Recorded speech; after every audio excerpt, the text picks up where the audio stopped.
I think every alpinist has a mountain that falls in the category the one that got away. We have many mountains in that category.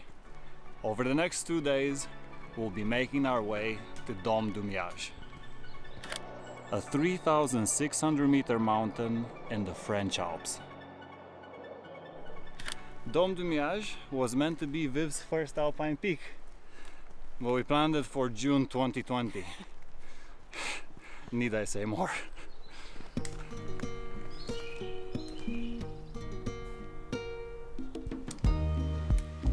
can surprise me with it every aid station.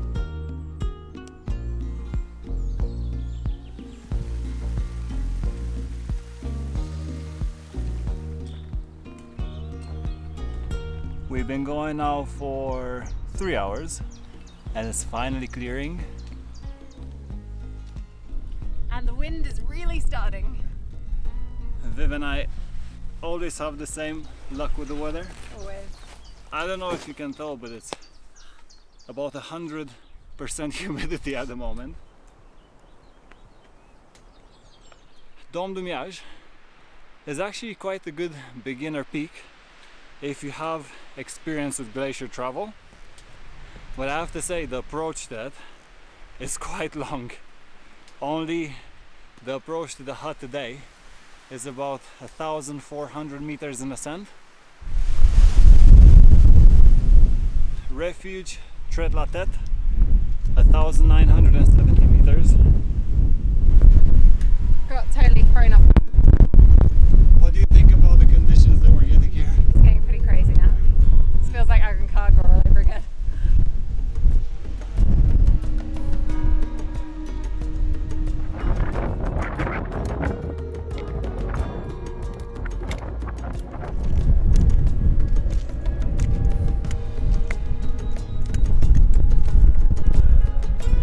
Stunning that it opened up, but we're also so exposed to the wind here.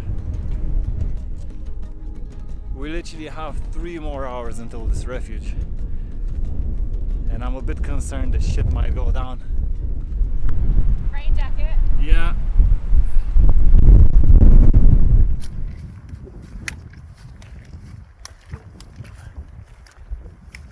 Soon enough we're gonna be up on that ridge. I don't think that's gonna be very forgiving.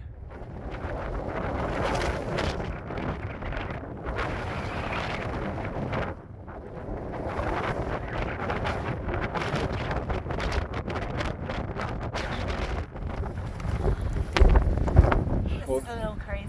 I know. We're literally in a spot now where the wind is a little bit more secluded.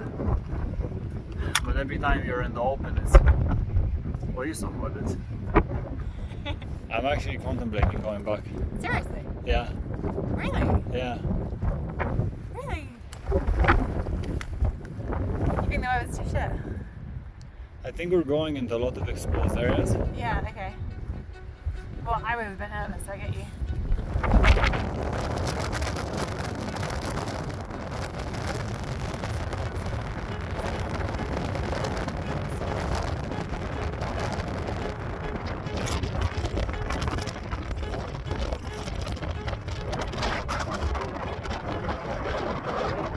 Get low. Let's get off the ridge.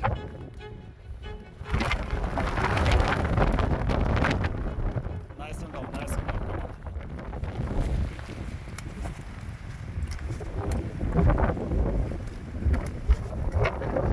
We got to a point where the wind calmed down a bit next to a cliff, and I said to Viv, I don't think it's a good idea to go higher up because it's just getting worse.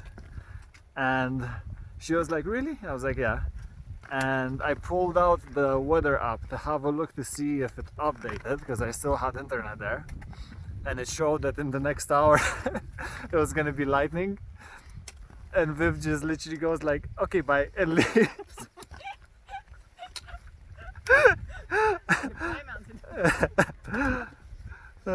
It doesn't take a lot of convincing to bring you down. I'm just not getting caught in another rain, thunder, lightning storm on top of the mountain. Yeah.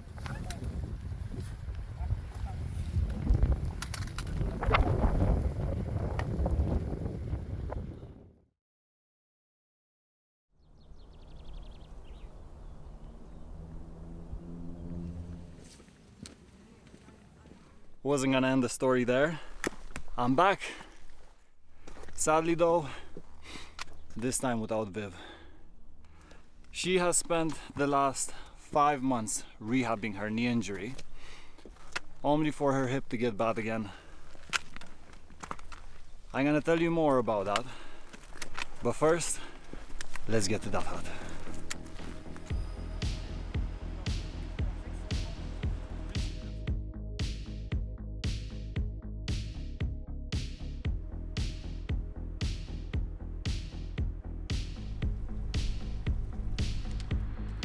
You might be asking yourselves, didn't he say there was a glacier? There is. I wouldn't cross it by myself, and I won't.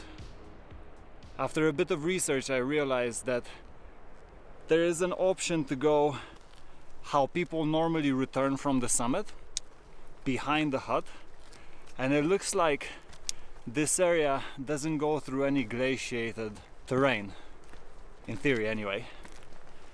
So the plan is to go tomorrow and see if I can cross through there. Fingers crossed, as Viv says.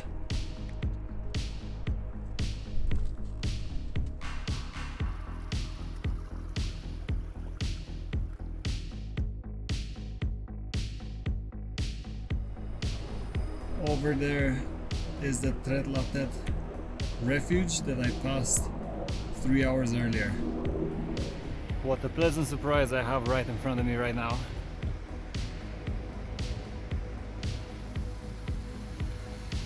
I am genuinely shaking a little bit crossing this.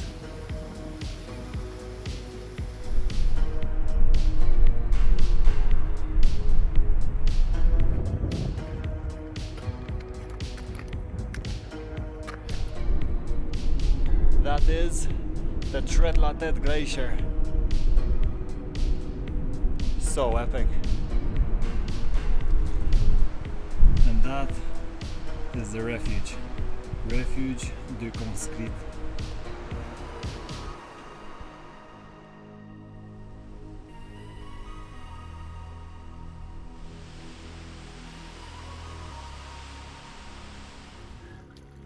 Eight hours later, we got to the hut.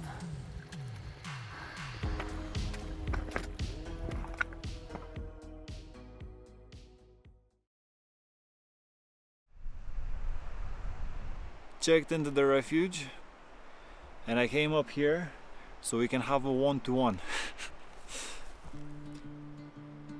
The last video that I edited and did, and the last mountains that we climbed, were Aconcagua and Kilimanjaro, and I wanted to get into what happened after and explain a little bit what we were meant to do and what we didn't do. We had a whole trip planned in the Balkans. We've been to 5 countries, and the plan was to shoot at least one video in each one. But we did none of that. When I came back from Aconcagua and Kilimanjaro, I had lost a lot of weight, a lot of muscle mass, and I just started having back pain and have been struggling with it ever since. And Viv rehabbed and managed to rehab her knee, and then in the meantime started to have a problem with her hip again. We reached a point now where even though we could climb or do something, the injuries have taken like a psychological effect. And this is the reason that I came here to do this mission solo over these 2 days, to test this, because you have to. You can't be living in fear of an injury, you know, especially when you do all of the right things and you rehab and everything.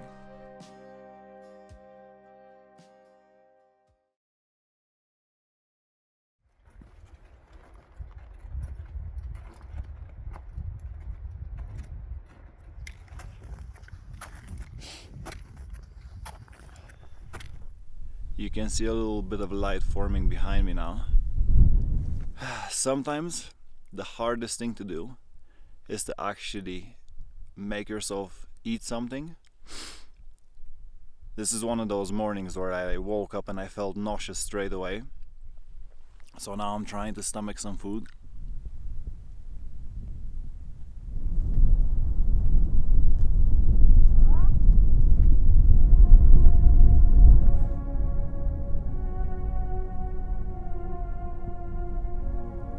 The first summit on the list is Aiguille du Belangere, and I think I see someone up on it right now. I think that's the one.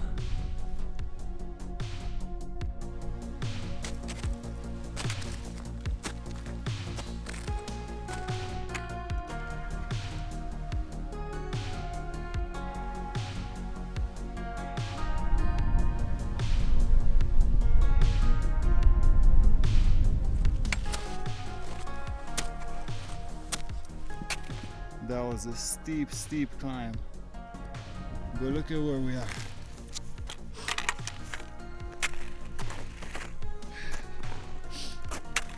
Ugh.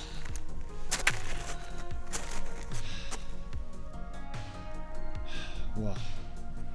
Getting now to the summit of Aiguille de la Berangere, reaching 3,400 meters. Oh, it feels good.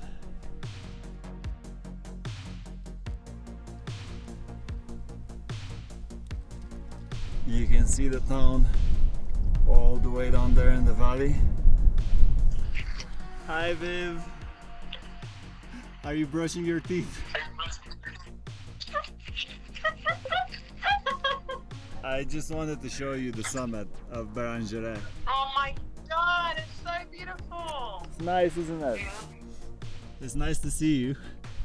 Nice to see you too, I missed you. It looks like I have to go down 200-300 meters to then go back up.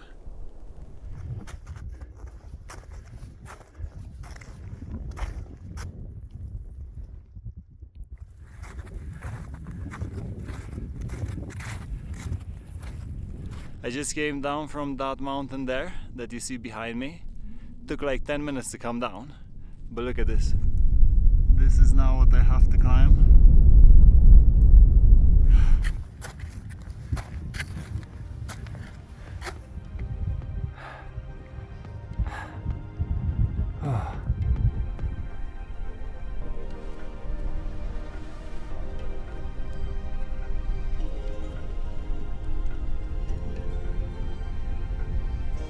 Domes de Miage, southwest peak. I'm gonna stop here. I'm getting close now to my turn back time. Besides, I feel happy with what I accomplished today. I'm more hopeful that I managed to get here, and I feel really good about it.